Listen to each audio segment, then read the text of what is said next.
We have big bills left. Time is winding down for Colorado lawmakers. We're looking at the bills they're trying to pass with just hours left in the legislative session. Highs near 90 degrees and strong winds are bringing high fire danger to most of Colorado. Inflation might be slowing down in the U.S. I do think the inflation we're suffering through right now is probably the peak. Prices are still high, and there's concerns they won't start falling anytime soon. I don't think we get to the other side of this high inflation until the pandemic fades and the worst of the fallout from the Russian and Ukraine invasion is behind us. A Colorado school district is losing its accreditation, the steps being taken to get the district back on track. And a Boulder County couple can get a fresh start months after the Marshall Fire destroyed their home. Just tears of joy. Before, they were just tears of sorrow. It's a busy day at the state capitol. Today is the last day of the legislative session, and dozens of bills are up for debate with just hours left in the session. You're looking live from the House floor, where lawmakers are currently in recess after reconvening at 9 this morning. Thanks so much for joining us for Denver 7 News at 11. I'm Jason Grenauer. Denver 7's Jessica Crawford is live at the Capitol with a look at some of those bills the lawmakers are urgently trying to get passed today. Jessica.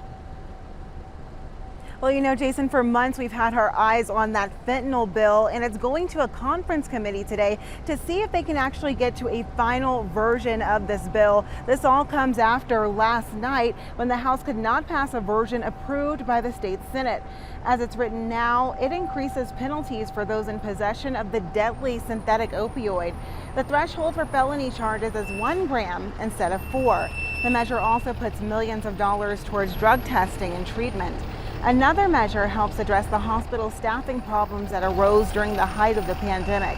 This bill requires each hospital to create a committee to come up with a nursing staffing plan. The plan would be sent to the state and posted online. And finally, we have 2 environmental bills, one called the Producer Responsibility Program for Recycling, which would require companies that sell products in Colorado to pay into a program that in turn establishes a list of recyclable items and educate the public on it. There would also be incentives for those same producers to use recycled products. And a bill that's meant to make new homes and other buildings more energy efficient is still under discussion. The state would have to come up with an energy code by 2025 that exceeds international standards. The bill also creates grant programs to convert public building HVAC systems to electricity.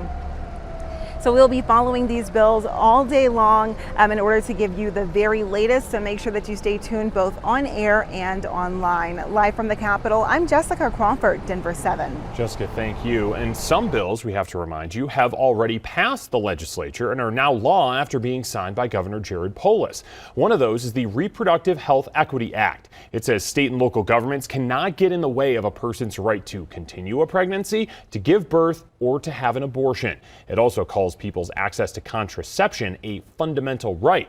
Another law is 10 free hours of preschool per week for Colorado 4-year-olds. It also establishes the Department of Early Childhood Education, which will oversee the preschool program, along with other child development programs. Several other bills, though, are waiting for the governor's signature or his veto. One of those would send out our Tabor refund checks earlier in the year, actually this summer. Another is a temporary 2-year property tax cut. There's also a bill to help replenish the state's unemployment trust fund. And as Jessica mentioned, we'll be covering the final day of this legislative session all day. You can find updates as well as our previous stories on these bills on air, online, and on the free Denver 7 Plus app. Happening now at the U.S. Capitol, Senate Democrats are debating a bill that would preserve abortion rights and put them into federal law. Now, the bill isn't likely to pass since Democrats don't have enough votes to overcome a filibuster. The vote is in response to last week's leak of a Supreme Court draft opinion suggesting the court would overturn Roe v. Wade. The court won't give an official decision until late next month. President Joe Biden is considering executive orders and other measures if the Supreme Court overturns Roe v. Wade. Those measures include pushing the FDA to increase access to drugs used in medical abortions and making abortion pills available online. Another measure would let lower-income women use Medicaid funds to travel out of state for abortion procedures. And more people could be coming to Colorado for those procedures if Roe v. Wade is overturned. The Colorado Doula Project is one of those groups preparing. It makes sure people coming to Colorado for abortions have what they need, like a ride to a hotel room, a place to stay, or food. They've expressed some sort of financial need. They need help covering their procedure. They need help covering the cost of childcare. They need help.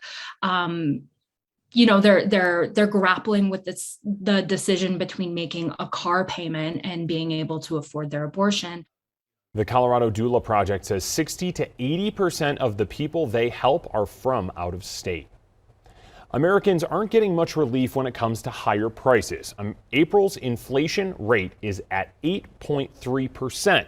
It's higher than what economists had predicted, but lower than March's record high of 8.5%. It's a sign inflation may have peaked, but this doesn't mean economic relief is coming soon. Some economists warn that core inflation, which excludes food and gas prices, that could stay high for months. President Biden says fighting inflation is his top priority, but suggested things could get worse. How long do you think it will be until we see prices coming down? I'm not going to predict that, but I know what we have to do to make sure that we can bring it down. The president is blaming high inflation on the war in Ukraine and supply chain disruptions caused by the pandemic. His critics say inflation stems from his administration's overspending, including pandemic stimulus checks. President Joe Biden will address food supply, prices, and production in Illinois in about a half an hour.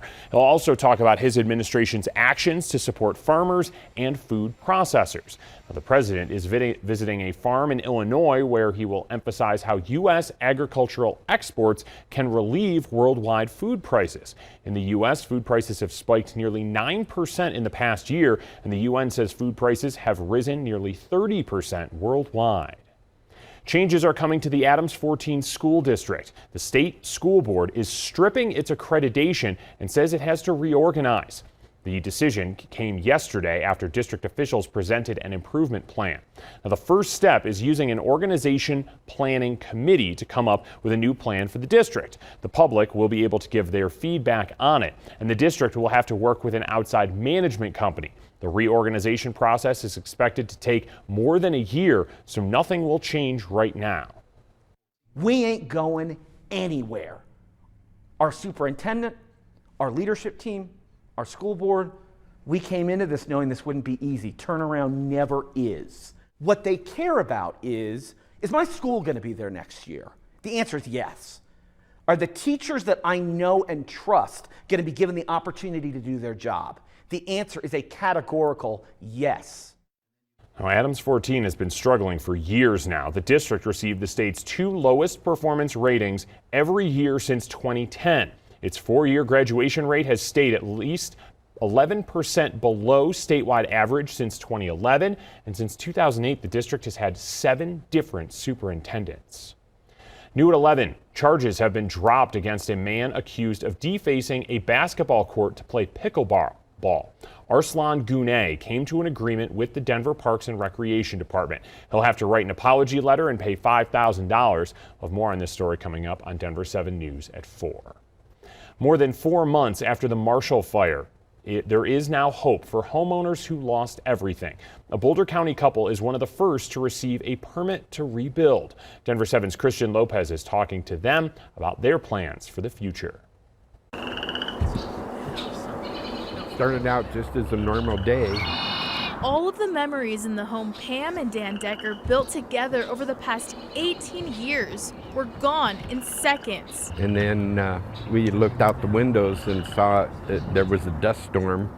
And then our son was up here with his family and he says, "No, that's not a dust storm, that's fire." And as we pulled out the driveway, the fire was right there. We took one last picture of the house and drove away. I don't even know what I could do to their house to help. I really believed it would still be here when we got back. We walked away with just the clothes on our back. But their loved ones quickly came together to help. We have 3 children and their spouses that took over on day 2 after the fire. Got an architect, a builder, designer, just set everything up. The Deckers became the first in Boulder to get a rebuilding permit. Just tears of joy. Before, they were just tears of sorrow. This is our home. This is where all our memories are, all our kids, all the grandkids, all family. We've had weddings here, we've had graduations here, we've had birthday parties. And that new house, it's going to look very, very similar to the one that they lost. They plan to use the same foundation and the same design. We liked the way the house was, and everybody came by and just enjoyed the house. We want to rebuild and have those same new memories start to form, and it's gorgeous. The pond is still there, the dock. The grandkids can still find their water sliders in the pond. They say they couldn't have done it without all of the support from their friends and family. They're the ones that have made us stronger. Hopefully it gives some hope to everyone else that there is a light at the end of the tunnel, because this has been so heartbreaking for 1,100 families. And the Deckers tell me that their new home could be ready as early as February. Reporting in Boulder County, I'm Christian Lopez, Denver 7. And Boulder County is trying to take steps to prevent another devastating wildfire. During a public hearing tomorrow, the county will consider updating ignition-resistant requirements for developments in the eastern part of the county. The town of Superior has a similar measure. It's considering banning fire-prone vegetation like juniper and blue spruce trees from being planted there. Well, coming up, a new report is giving details about plans to move the Space Command out of Colorado. Plus, movies that take place in Colorado often aren't filmed here. Now there's a push to change that.